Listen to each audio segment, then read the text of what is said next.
Hello नमस्कार दोस्तों, स्वागत है आप लोगों का फिर से स्वर्णम क्लासेस में। तो दोस्तों, जैसे कि हम लोग पिछले पार्ट में पढ़े पढ़े हुए थे इतिहास के भारत का इतिहास, ठीक है, जिसमें से कि हम लोग कवर किए हुए थे प्राचीन भारत। तो चलिए दोस्तों, उसी को जो है हम लोग आज आगे बढ़ाते हैं पार्ट 2 में। ठीक है, तो चलिए। जैन साहित्य को आगम कहा जाता है। तो दोस्तों, जैन साहित्य को आगम कहा जाता है। तो आगम किन्हें कहा जाता है? तो जैन साहित्य को। जैन धर्म का प्रारंभिक इतिहास कल्पसूत्र से ज्ञात होता है।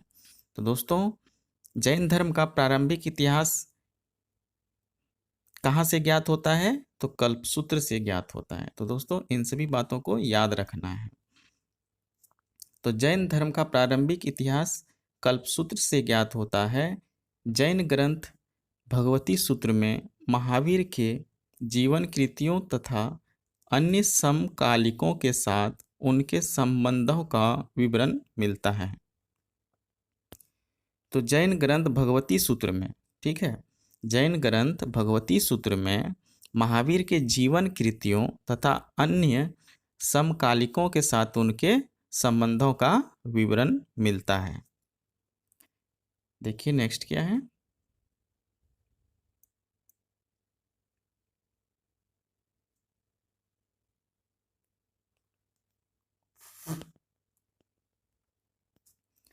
अर्थशास्त्र के लेखक चाणक्य हैं। तो दोस्तों, अर्थशास्त्र के लेखक कौन हैं? तो चाणक्य जी हैं, जिन्हें हम लोग कौटिल्य या विष्णुगुप्त के नाम से भी जानते हैं। तो कभी कभी एग्जाम में ये भी पूछा जाता है कि चाणक्य का दूसरा नाम क्या है। तो आप लोगों को याद रखना है कि चाणक्य जी का जो नाम है वो कौटिल्य भी है और विष्णुगुप्त भी है। ठीक है, तो इन दो नामों से भी इनको हम लोग जानते हैं। तो अर्थशास्त्र के लेखक कौन है? चाणक्य। यह 15 अधिकरणों एवं 180 प्रकरणों में विभाजित है। तो ये 15 अधिकरणों और 180 प्रकरणों में क्या विभाजित है? अर्थशास्त्र। ठीक है, तो इसमें मौर्यकालीन इतिहास की जानकारी प्राप्त होती है। तो दोस्तों, आपसे क्वेश्चन पूछा जा सकता है कि इतिहास की जानकारी जो है, मौर्यकालीन इतिहास की जानकारी कहाँ से मिलती है? तो अर्थशास्त्र से मिलती है, अगर ऑप्शन है तो। ठीक है, तो अर्थशास्त्र से हम लोगों को मौर्यकालीन इतिहास की जानकारी प्राप्त होती है। देखिए नेक्स्ट क्या है। संस्कृत साहित्य में ऐतिहासिक घटनाओं को क्रमबद्ध लिखने का सर्वप्रथम प्रयास कलहन के द्वारा किया गया। ठीक है, तो दोस्तों, संस्कृत साहित्य में, ठीक है, किस साहित्य में? संस्कृत साहित्य में ऐतिहासिक घटनाओं को क्रमबद्ध लिखने का सर्वप्रथम प्रयास कलहन के द्वारा किया गया। ठीक है, तो क्रमबद्ध में लिखने का सर्वप्रथम प्रयास जो है किनके द्वारा किया गया? तो कलहन के द्वारा किया गया। इन्हें याद रखना है। कलहन द्वारा रचित पुस्तक राज तरंगिणी है। ठीक है दोस्तों, वेरी वेरी इंपॉर्टेंट है। कलहन के द्वारा जो है रचित पुस्तक क्या है? राज तरंगिणी, जिसका संबंध कश्मीर के इतिहास से है। ठीक है, तो दोस्तों, कश्मीर के इतिहास से संबंधित जो है वो कौन सी पुस्तक है? तो राज तरंगिणी। ठीक है, इन्हें याद रखना है।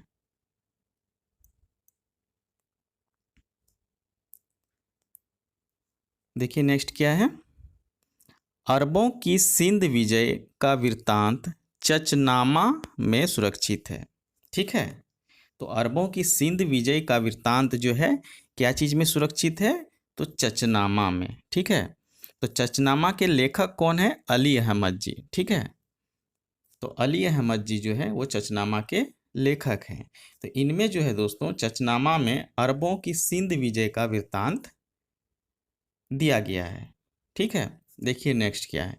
अष्टाध्यायी। ठीक है, अष्टाध्यायी के लेखक कौन है? पाणिनि। ठीक है, तो दोस्तों, ये जो लेखक और पुस्तक के नाम हैं ये सब बहुत ही इंपॉर्टेंट है, इन्हें याद रखते जाना है। ठीक है, अष्टाध्यायी के लेखक कौन है? पाणिनि है। ठीक है, ये अष्टाध्यायी जो है दोस्तों, ये संस्कृत भाषा व्याकरण की प्रथम पुस्तक है। तो संस्कृत भाषा व्याकरण की प्रथम पुस्तक क्या है? तो अष्टाध्यायी है, इन्हें याद रखिएगा। इसमें मौर्य के पहले का इतिहास तथा मौर्य युगीन राजनीतिक अवस्था की जानकारी प्राप्त होती है।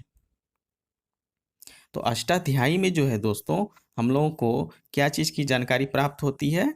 इसमें मौर्य के पहले का इतिहास तथा मौर्य युगीन राजनीतिक अवस्था की जानकारी हम लोगों को प्राप्त होती है अष्टाध्यायी से। ठीक है, तो अष्टाध्यायी के लेखक कौन है? पाणिनि। इन्हें याद रखना है, वेरी वेरी इंपॉर्टेंट है। देखिए आगे क्या है।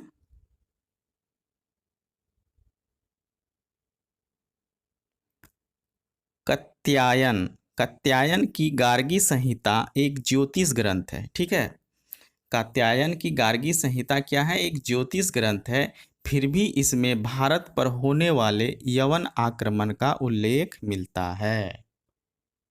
तो दोस्तों, ये कात्यायन की गार्गी संहिता एक जो है ज्योतिष ग्रंथ है। ठीक है, क्या है? एक ज्योतिष ग्रंथ है। फिर भी जो है इसमें हम लोगों को भारत पर होने वाले यवन आक्रमण का उल्लेख मिलता है। ठीक, तो पतंजलि पुष्यमित्र शुंग के पुरोहित थे। तो पतंजलि कौन थे दोस्तों? ये पुष्यमित्र शुंग के पुरोहित थे।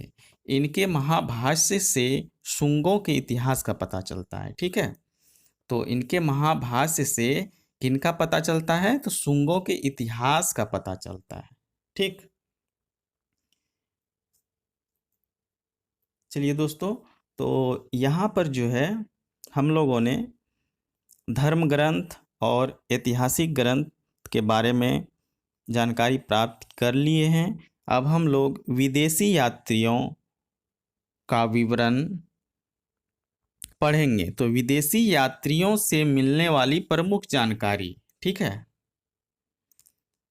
तो विदेशी यात्रियों से मिलने वाली प्रमुख जानकारी अब हम लोग पढ़ेंगे। तो देखिए क्या है, यूनानी रोमन लेखक। ठीक है, तो यूनानी रोमन लेखक कौन कौन है? टेसियस। ठीक है, टेसियस ये क्या है?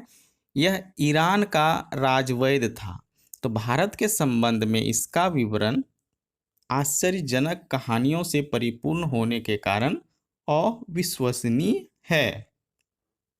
तो दोस्तों, इसमें आप लोगों को क्या याद रखना है कि ये टेसियस जो है यह कौन थे?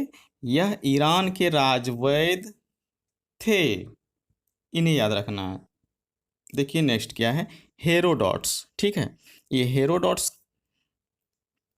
कौन थे? इसे इतिहास का पिता कहा जाता है। ठीक है, तो दोस्तों ये वेरी वेरी इंपॉर्टेंट है कि इतिहास के पिता किन्हें कहा जाता है? तो वो है हेरोडोट्स। ठीक है, इन्हें आप लोगों को याद रखना है। तो इतिहास के पिता जो है हेरोडोट्स हैं, इन्हें याद रखना है, वेरी वेरी इंपॉर्टेंट है।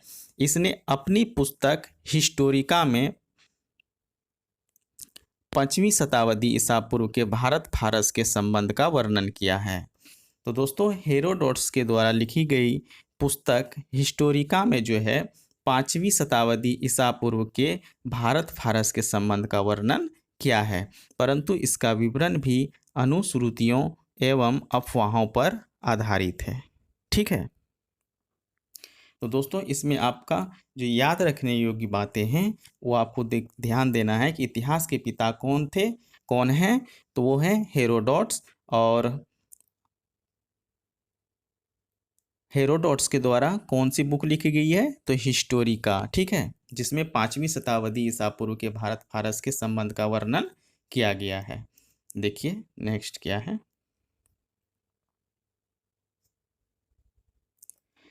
सिकंदर के साथ आने वाले लेखकों में निरियाकस, आनेसिक्रेटस तथा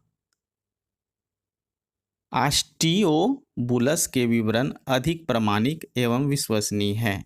ठीक है, तो सिकंदर के साथ आने वाले लेखक में जो है दोस्तों कौन कौन है? निरियाकस, आनेसिक्रेटस तथा आस्टियोबुलस। ठीक है, इनके विवरण अधिक प्रामाणिक एवं विश्वसनीय हैं। देखिए नेक्स्ट क्या है, मेगास्थनीज। यह सेल्यूकस निकेटर का राजदूत था। ठीक है, तो ये इन्हें याद रखना है दोस्तों, ये इम्पोर्टेंट है। मेगास्थनीज जो है ये किनके राजदूत थे? यह सेल्यूकस निकेटर के राजदूत थे, ठीक है, जो चंद्रगुप्त मौर्य के राज दरबार में आया था, ठीक है। तो चंद्रगुप्त मौर्य के राज दरबार में जो है मेगास्थनीज आया था। इसने अपनी पुस्तक इंडिका, ठीक है, तो मेगास्थनीज के द्वारा लिखी गई कौन सी पुस्तक है? इंडिका, ठीक है। तो इंडिका में मौर्य युगीन समाज एवं संस्कृति के विषय में लिखा है। तो ये जो इंडिका पुस्तक जो लिखी गई है दोस्तों, ये मेगास्थनीज जी के द्वारा, इसमें जो है मौर्य युगीन समाज एवं संस्कृति के विषय में लिखा गया है, ठीक है। क्या लिखा गया है? मौर्य युगीन समाज एवं संस्कृति के विषय में लिखा गया है। देखिए नेक्स्ट क्या है? डाइमेकस, ठीक है, यह सीरियन नरेश आंतियोकस का राजदूत था, ठीक है। तो डाइमेकस जो है दोस्तों ये कौन था? तो सीरियन नरेश आंतियोकस का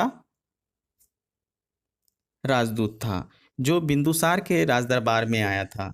दोस्तों ये जो है बिंदुसार के राज दरबार में आया था। इसका विवरण भी मौर्य युग से संबंधित है, ठीक है। तो इनका विवरण भी जो है मौर्य युग से संबंधित है, डाइमेकस, ठीक है। देखिए नेक्स्ट क्या है?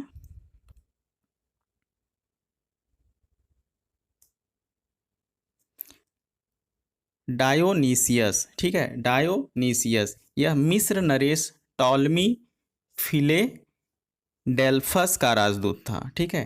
तो डायोनीसियस जो है ये कौन था? यह मिस्र नरेश टॉलमी फिलेडेल्फस का राजदूत था, जो अशोक के दरबार में आया था, ठीक है।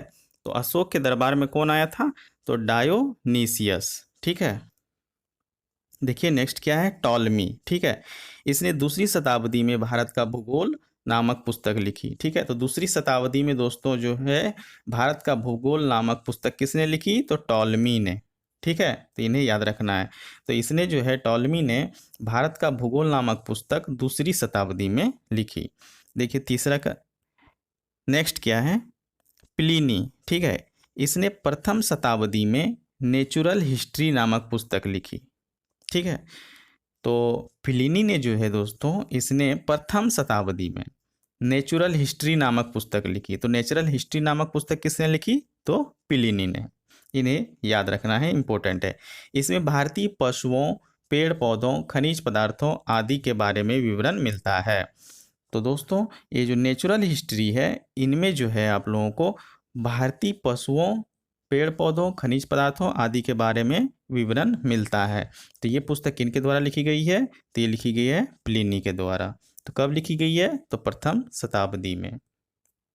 देखिए नेक्स्ट क्या है?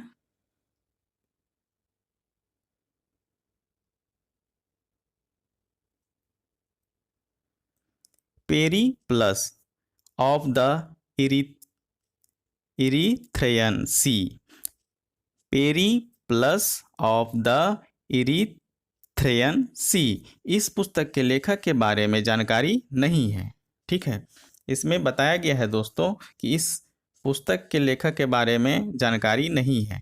यह लेखक करीब 80 ईस्वी में हिंद महासागर की यात्रा पर आया था। इसने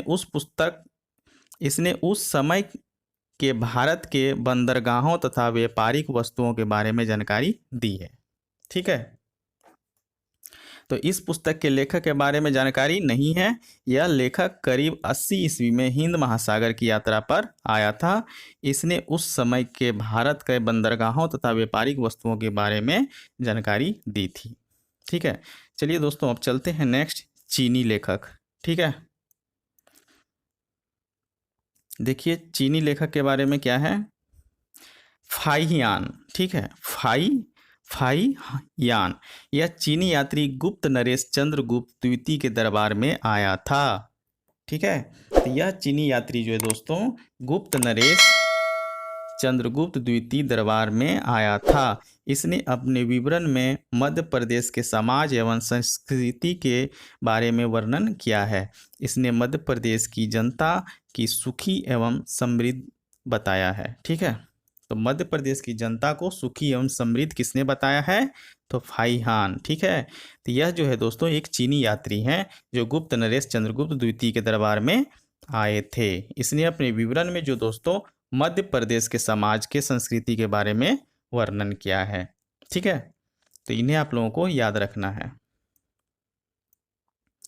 देखिए आगे क्या है। देखिए दोस्तों नेक्स्ट क्या है, संयुगन। ठीक है, संयुगन यह 518 ईस्वी में भारत आया था। ठीक है, इसने अपने 3 वर्षों की यात्रा में बौद्ध धर्म की प्राप्तियां एकत्रित की। तो दोस्तों 3 वर्षों की यात्रा में जो है बौद्ध धर्म की 3 वर्षों की यात्रा में बौद्ध धर्म की प्राप्तियां एकत्रित की। ये कौन है? संयुगन। ठीक है, ये 518 ईस्वी में भारत आए थे। देखिए नेक्स्ट क्या है, ह्वेनसांग। ठीक है, ह्वेनसांग यह हर्षवर्धन के शासनकाल में भारत आया था। ठीक है, तो दोस्तों हर्षवर्धन शासनकाल में जो है कौन से यात्री भारत आए थे? ह्वेनसांग। ठीक है, तो इन्हें याद रखना है। ह्वेनसांग 629 ईस्वी में चीन से भारतवर्ष के लिए प्रस्थान किया और लगभग 1 वर्ष की यात्रा के बाद सर्वप्रथम यह भारतीय राज्य कपिसा पहुंचा। ठीक है, कहाँ पहुंचा? कपिसा। तो भारत में 15 वर्षों तक ठहर कर 645 ईस्वी में चीन लौट गया। ठीक है, तो दोस्तों ह्वेनसांग जो है भारत में जो है कितने वर्षों तक ठहरे हुए थे? ये 15 वर्षों तक ठहरे हुए थे, इन्हें याद रखना है। तो ये 15 वर्षों तक ठहर कर 645 ईस्वी में चीन लौट गए। वह बिहार में नालंदा जिला स्थित नालंदा विश्वविद्यालय में अध्ययन करने तथा भारत से बौद्ध ग्रंथों के एकत्र कर ले जाने के लिए आए थे। ठीक है,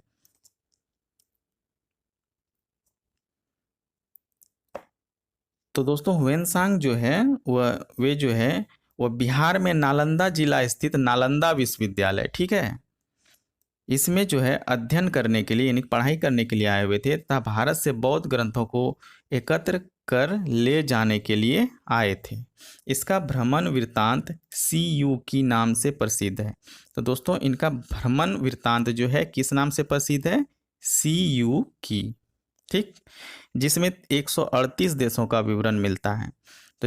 तो दोस्तों इसमें कितने देशों का विवरण मिलता है? 138 देशों का। इसने हर्षकालीन समाज, धर्म तथा राजनीति के बारे में वर्णन किया है। तो दोस्तों इसमें जो है उन्होंने हर्षकालीन समाज, धर्म तथा राजनीति के बारे में वर्णन किया है।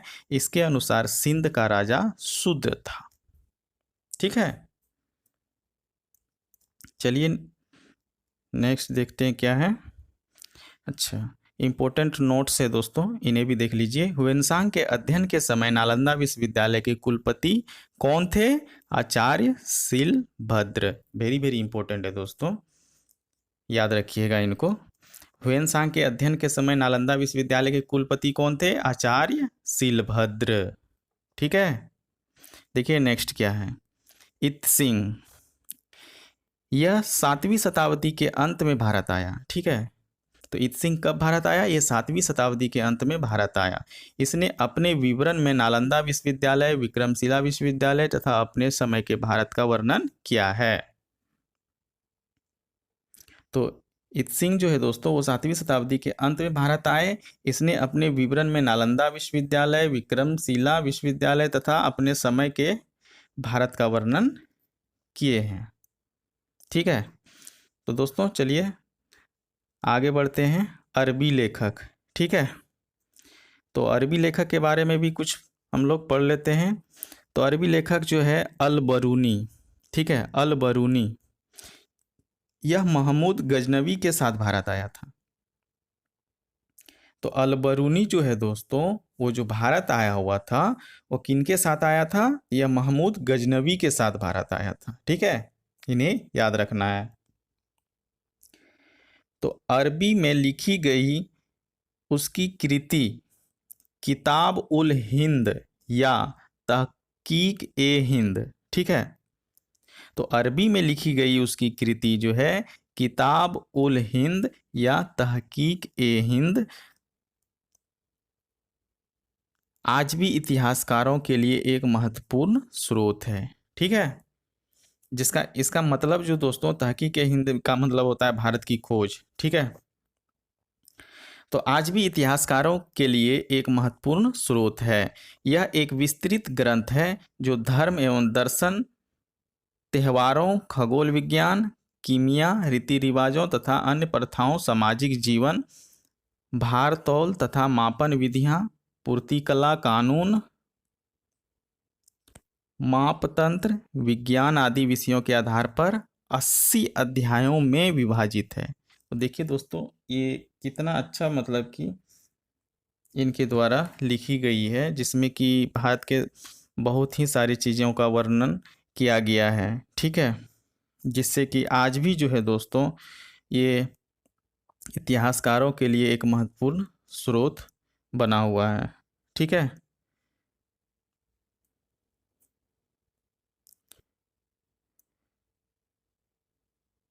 ये ये बुक जो है दोस्तों 80 अध्यायों में विभाजित है। ठीक है, इसमें राजपूत कालीन समाज, धर्म, रीति रिवाज, राजनीति आदि पर सुंदर प्रकाश डाला गया है। ठीक है, इन्हें भी याद रखिएगा। अब देखिए इब्न बतूता। ठीक है, इब्न बतूता के बारे में हम लोग अब पढ़ते हैं। इसके द्वारा अरबी भाषा में लिखा गया उसका यात्रा वृत्तांत, जिसे रिहल्ला कहा जाता है। ठीक है, तो इब्न बतूता जो है दोस्तों, इसके द्वारा कौन भाषा में लिखा गया है? तो अरबी भाषा में लिखा गया उसका यात्रा वृत्तांत है, जिसे रिहल्ला कहा जाता है। 14वीं शताब्दी में भारतीय उपमहाद्वीप के सामाजिक तथा सांस्कृतिक जीवन के विषय में बहुत ही प्रचुर तथा सबसे रोचक जानकारियां देता है। 1333 ईस्वी में दिल्ली पहुंचने पर इसकी विद्वता से प्रभावित होकर सुल्तान मोहम्मद बिन तुगलक ने उसे दिल्ली का काजी या न्यायाधीश नियुक्त किया। ठीक है, देखिए दोस्तों, ये जो इब्न बतूता जी हैं, इसके द्वारा अरबी भाषा में लिखा गया एक पुस्तक है जिसे रिहल्ला कहा जाता है, जो कि 14वीं शताब्दी में भारतीय उपमहाद्वीप के सामाजिक तथा सांस्कृतिक जीवन के विषय में बहुत ही प्रचुर तथा सबसे रोचक जानकारियां देता है। तो दोस्तों 1333 ईस्वी में ये जब दिल्ली पहुंचते हैं, तो वहाँ पर इसकी विद्वता से प्रभावित होकर वहाँ के सुल्तान मोहम्मद बिन तुगलक ने उसे दिल्ली का काजी या न्यायाधीश नियुक्त किया। ठीक है, तो इन्हें याद रखिएगा। चलिए नेक्स्ट देखते हैं अन्य लेखक। देखिए दोस्तों, और भी कौन कौन लेखक हैं देख लेते हैं।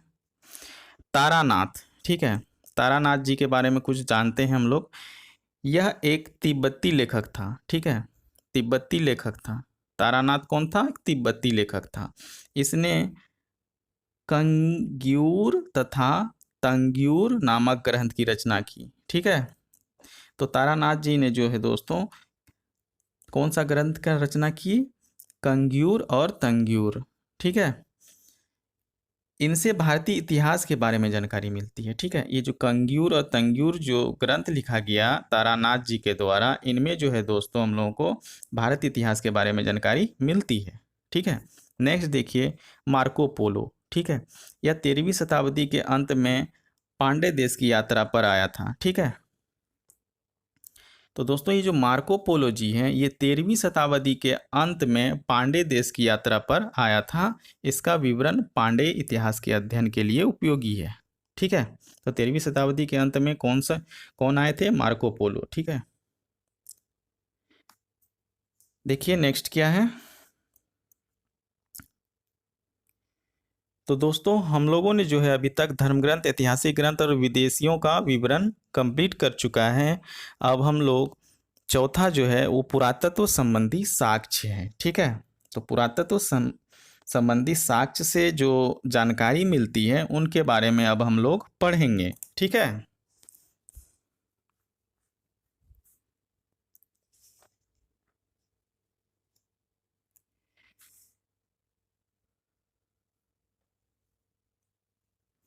तो देखिए दोस्तों पुरातत्व संबंधी साक्ष्य से मिलने वाली जानकारी क्या है? तो 1400 ईसा पूर्व के अभिलेख बोगाज कोई। ठीक है, 1400 ईसा पूर्व के अभिलेख कौन? बोगाज कोई से वैदिक देवता मित्र, वरुण, इंद्र और नासत्य के नाम मिलते हैं। तो 1400 ईसा पूर्व के अभिलेख बोगाज कोई यानी कि एशिया के माइनर से वैदिक देवता मित्र, वरुण, इंद्र और नासत्य अश्विनी कुमार, नासत्य जो है अश्विनी कुमार के नाम से मिलते हैं। ठीक है।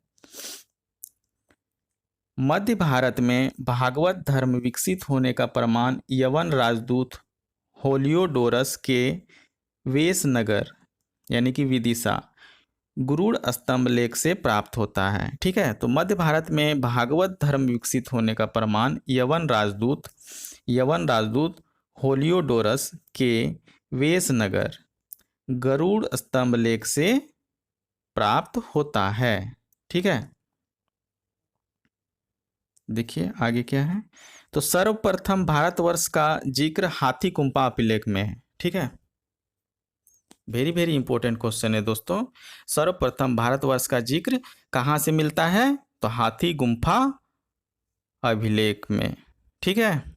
ये बहुत ही इंपॉर्टेंट है दोस्तों, इन्हें आप लोग याद रखिएगा कि सर्वप्रथम भारतवर्ष का जिक्र हाथी गुम्फा अभिलेख से मिलती है। तो सर्वप्रथम दरवृक्ष का जानकारी देने वाला अभिलेख सौगोरा अभिलेख है। ठीक है। तो सर्वप्रथम दुर्भिक्ष का जानकारी देने वाला अभिलेख सौगोरा अभिलेख है। ठीक है।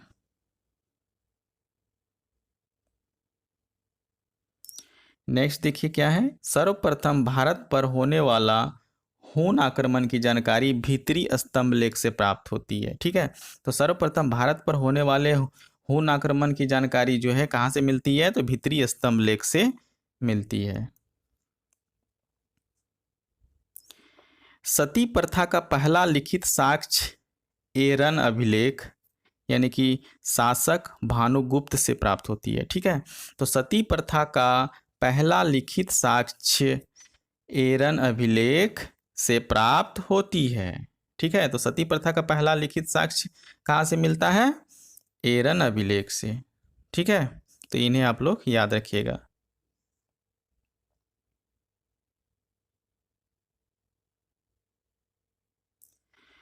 तो दोस्तों आज मैंने दूसरा पेज भी समाप्त कर दिया है। ठीक है।